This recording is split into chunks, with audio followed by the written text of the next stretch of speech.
तो बिगिनर्स के लिए वर्कआउट स्प्लिट कौन सा बेस्ट है? Push pull, upper body, lower body या डबल मसल? अब इसमें हर एक इंडिविजुअल का भी डिपेंड करता है वो कितने दिन ट्रेन कर सकता है। स्प्लिट कोई बेस्ट वगैरह नहीं होता। अब जिसमें आपने स्टार्ट किया है तो स्टार्ट करो तो देखो मेरे हिसाब से पुश पुल ज्यादा बेटर रहता है, बिकॉज स्टार्टिंग में हमें स्किल सीखने की जरूरत होती है, पर्टिकुलर मूवमेंट्स को परफॉर्म कैसे करना होता है। तो वीक में 2 बार आप पर्टिकुलर मसल को ट्रेन करोगे तो आपको नई स्किल सीखने को मिलेगी। ये 2 दिन आप चेस्ट की मूवमेंट ये लगाते हो, मान लो आपने इंक्लाइन डंबल प्रेस फ्लाई लगाई, देन उसी वीक दोबारा आप अलग मूवमेंट्स लगा के ट्रेन कर सकते हो।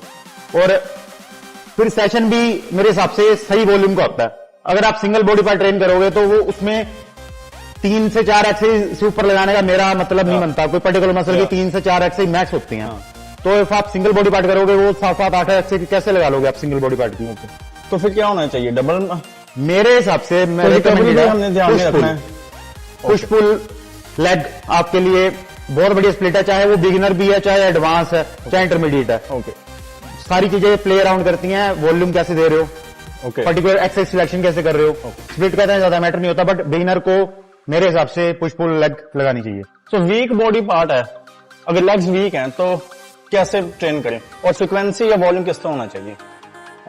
सबसे पहले तो जो भी लेग में आपका वीक बॉडी पार्ट है उसको वर्कआउट के सबसे पहले स्टार्टिंग में ट्रेन करो। आपके मसल फ्रेश होंगे, फटीग कम होगा, आप ज्यादा और लोड उठा पाओगे, ज्यादा एफर्ट डाल पाओगे। और वॉल्यूम और उस चीज की बात है जैसे आप रिकवर कर पाते हो। फ्रीक्वेंसी कितनी रखी? मिनिमम 2 बार तो रखो वीक में, और ज्यादा बढ़ा सकते हो, रिकवरी कैपेसिटी पर डिपेंड करता है। जल्दी रिकवर करो 3 बार भी कर सकते हो। और number of sets? Number of set weekly volume spread करनी है आपने, एक बारी में सेशन नहीं है। वीकली वॉल्यूम के आप 12 से 15 सेट लगा सकते हो, 20 भी जा सकते हो, पर आपको अपनी रिकवरी देखनी है। अगर मसल इम्बैलेंस है, बहुत सारे लड़कों की प्रॉब्लम होती है कि मसल इम्बैलेंस को कैसे ठीक करें? हो सकता है या लेफ्ट साइड हमेशा कम होगी या राइट साइड ज्यादा होगी? मसल इम्बैलेंस तो बहुत हद तक ठीक हो सकता है, बट जेनेटिकली हमारे कई बॉडी मतलब एक साइड ज्यादा स्ट्रांग होती है, बट आप इसको कर सकते हो बैलेंस यूनिलेटरली ट्रेन करके। पर्टिकुलर मशीन आप लगा रहे हो सीटेड लेग, इसको सिंगल लेग लगाओ ताकि आप दोनों लेग्स पे इक्वल एफर्ट दे सको। तो जेनेटिकली ये प्रॉब्लम होती है, इसको हम फिक्स कर सकते हैं? जेनेटिकली नहीं कह सकते, जैसे जैसे हम बड़े होते रहते हैं हमारा एक स्ट्रॉन्ग बॉडी पार्ट या लेग्स कह लो, एक पर्टिकुलर लेफ्ट लेग ज्यादा स्ट्रॉन्ग होती है, राइट हैंड ज्यादा स्ट्रॉन्ग होता है, जैसे लेफ्टी राइटी होते हैं, तो वो धीरे धीरे डेवलप होती रहती है। आइडियल प्री वर्कआउट मील क्या होना चाहिए बिगिनर्स के लिए और एडवांस लोगों के लिए? चाहे बिगिनर है चाहे एडवांस है, सिंपल कार्ब्स और fast digesting protein.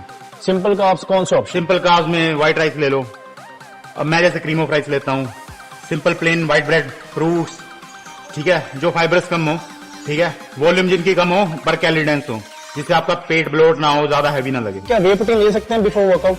Best option है, बेस्ट ऑप्शन है। देखो प्री वर्कआउट मील्स का ना डिपेंडेंसी करता है। मान लो आप 11 बजे प्री वर्कआउट मील लेते हो, आपने ट्रेनिंग 3 बजे करनी है, तो फास्ट डाइजेस्टिंग मैं आपको सजेस्ट नहीं करूंगा। इफ आपने 11 बजे मील लेके 12 बजे वर्कआउट करना है तो डाइजेस्ट तो वही होगा ना जो जल्दी डाइजेस्ट होगा, तो आपको फास्ट डाइजेस्टिंग लेना पड़ेगा। और कितना टाइम पहले वर्कआउट से पहले प्री वर्कआउट मील है ताकि फास्ट डाइजेस्टिंग हो जाए, हमें blood flow, energy 60 to 90 minutes बहुत होते हैं, मतलब 1.5 घंटे पहले हम ले सकते हैं। 1.5 घंटे पहले फास्ट डाइजेस्टिंग ले सकते हो। फैट्स अवॉइड करो, फैट्स आपकी डाइजेशन को स्लो करते हैं, तो इसलिए मैं आपको कह रहा हूँ कि फास्ट डाइजेस्टिंग चीजें लो, फैट अवॉइड करो। और एक जो सप्लीमेंट आपने सुना होगा कि माल्टोडेक्स्ट्रिन, उसका क्या फायदा, मतलब इफेक्टिव है? एक्चुअली मैं आपको बताऊं माल्टोडेक्स्ट्रिन लेते कौन लोग थे? बॉडी बिल्डर्स लेते हैं जिनकी कैलोरी इंटेक काफी हाई होती है, जो पर्टिकुलर मील्स में अपना कार्ब पूरा नहीं कर पाते, और जो इंसुलिन यूज करते हैं प्री वर्कआउट में, तो उनको इंट्रा वर्कआउट में कार्ब चाहिए होते हैं ताकि उनकी ग्लाइकोजन जो ग्लूकोज लेवल है कम ना हो जाए। तो फास्ट एक्टिंग इंसुलिन नहीं होता है? हाँ, फास्ट एक्टिंग लेते हैं प्री वर्कआउट तो सारे जो लेते हैं। तो वो क्या है, आपको एक्स्ट्रा कैलोरीज लेनी है, तो आपके पास 5-6 मील भी खा रहे हो तो टाइम नहीं है। टाइम कब है फिर? वर्कआउट के बीच में, जो आपकी परफॉर्मेंस भी बढ़ाएगा इफ आप इंसुलिन ले रहे हो, और आपको एक्स्ट्रा कैलोरीज भी देगा इंट्रा वर्कआउट। तो नेचुरल माल्टोडेक्स्ट्रिन यूज कर सकते हैं, फायदा होगा कि ज्यादा? मैंने लाइफ में एक बार माल्टोडेक्स्ट्रिन यूज किया है लाइफ में, और डिपेंड करता है, बट लोगों को इंडाइजेशन काफी होती है, ब्लोटिंग वगैरह काफी होती है, बिकॉज हम कॉन्ट्राडिक्ट कर रहे हैं एनाबोलिज्म कैटाबोलिज्म को इंट्रा वर्कआउट में। वैसे साइमल्टेनियसली चलती हैं दोनों चीजें, बट आप देखो ये एडवांस चीजें हैं माल्टोडेक्स्ट्रिन लेना। आप वैसे इनफ 5 मील खा लोगे तो बहुत है। सो देयर इज मतलब नेसेसिटी नहीं है बिल्कुल भी। Super set, drop set and triple drop set, help करते हैं लेगिंग बॉडी पार्ट को इंप्रूव करने में? बिगिनर्स यूज कर सकते हैं? बिगिनर्स को तो रिकमेंडेड नहीं है। नहीं। आप सिंपल प्लेन सेट को till failure, very close to failure लगाओ, आपका 99% एफर्ट लग जाता है। उसके बाद क्या है, आपके थ्रेशोल्ड जो है मोटर यूनिट्स है रिक्रूट हो ही नहीं रहे हैं, उनके पास स्ट्रेंथ नहीं बची, फिर आपने लोड ही कम किया ना, तो आपका स्टिमुलस मैक्स आ चुका है। वो जस्ट आपका ब्लड फ्लो बढ़ाने के लिए, ठीक है, ब्लड फ्लो पर्टिकुलर मसल में बढ़ाने के लिए आप ज्यादा हाई वॉल्यूम दे रहे हो, वेट कम करके उसको और पुश कर रहे हो ताकि ब्लड फ्लो बढ़े। फिर पंप अच्छा आता है, लोगों को लगता है ग्रोथ ज्यादा हो रही है, बट पंप आना हमेशा बढ़िया ग्रोथ का साइन नहीं होता। हाँ।